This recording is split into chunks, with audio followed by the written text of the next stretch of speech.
கொல்லிமலைக்கு 14 பைக்குகளில் trekking சென்ற சென்னை இளைஞர்கள் ஒரு காரில் மோதிவிட்டு பணம் கேட்டு மிரட்டி அட்ராசிட்டி செய்தது அம்பலமாகியுள்ளது. கிராம மக்களிடம் சிக்கிய இளைஞர்கள் மீது நடவடிக்கை எடுக்கப்பட்டதா? நடந்தது என்ன?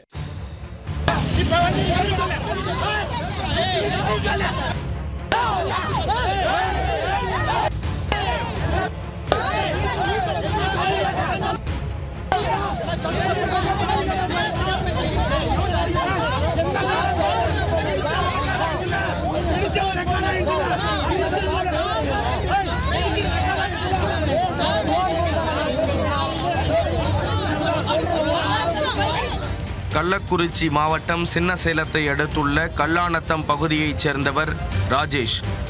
இவரது வீட்டின் அருகே வசித்து வரும் ரவி என்பவர் மின்சாரம் தாக்கி காயமடைய அவரை மருத்துவமனைக்கு தனது காரில் அழைத்து சென்றுள்ளார் ராஜேஷ்.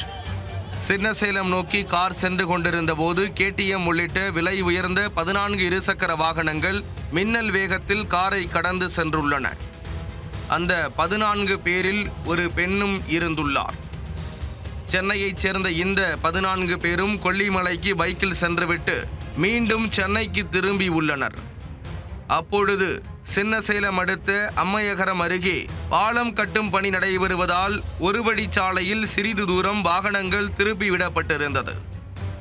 அந்த இடத்திலும் மெதுவாக செல்லாமல் பைக்கை முறுக்கி கொண்டு செல்ல முன்னால் சென்று கொண்டிருந்த ராஜேஷின் கார் மீது இளைஞர் ஒருவரின் இருசக்கர வாகனம் மோதிவிட்டது. இதில் பைக்கின் ஹெட்லைட் கண்ணாடி உடைந்து விட்டது.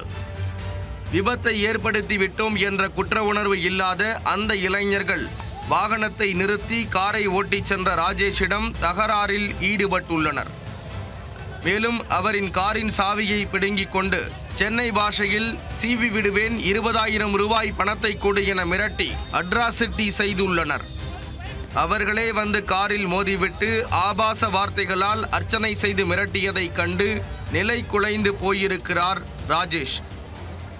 என் மீது தவறு எதுவும் இல்லை, நீங்கள்தான் காரில் வந்து மோதினீர்கள், நான் மின்சாரம் தாக்கியவரை மருத்துவமனைக்கு கொண்டு செல்கின்றேன் என சொல்லியும் அந்த இளைஞர்கள் கேட்கவில்லை.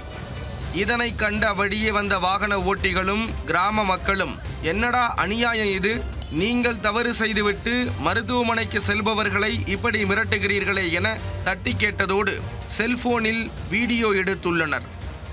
உடனே சுதாரித்து கொண்ட அவர்கள் அங்கிருந்து மீண்டும் பைக்குகளை ஸ்டார்ட் செய்து மின்னல் வேகத்தில் சென்று விட்டனர். இதனை பார்த்து கொண்டிருந்த கிராம மக்கள் தங்களது உறவினர்களுக்கு தகவல் தெரிவித்து பெண் உட்பட அந்த 14 இளைஞர்களையும் தச்சூர் பகுதியில் வைத்து கொத்தாக மடக்கி பிடித்தனர். தகவலின் பேரில் சம்பவ இடத்திற்கு வந்த கள்ளக்குறிச்சி போலீசார் இரு தரப்பினரிடமும் விசாரணை நடத்தினர். காரில் மோதி விபத்து ஏற்படுத்திய இளைஞர் மற்றும் கொலை மிரட்டல் விடுத்த இளைஞர் என இருவரையும் கள்ளக்குறிச்சி காவல் நிலையத்திற்கு போலீசார் அழைத்து சென்றனர்.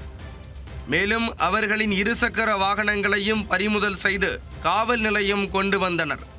பின்னர் இளைஞர்கள் மன்னிப்பு கேட்க அனைவரையும் எச்சரித்து போலீசார் அனுப்பி வைத்தனர். அதைத் தொடர்ந்து மின்சார தாக்குதலுக்கு உள்ளான பக்கத்து வீட்டுக்காரர் ரவியை மருத்துவமனைக்கு கொண்டு சேர்த்துள்ளார் ராஜேஷ்.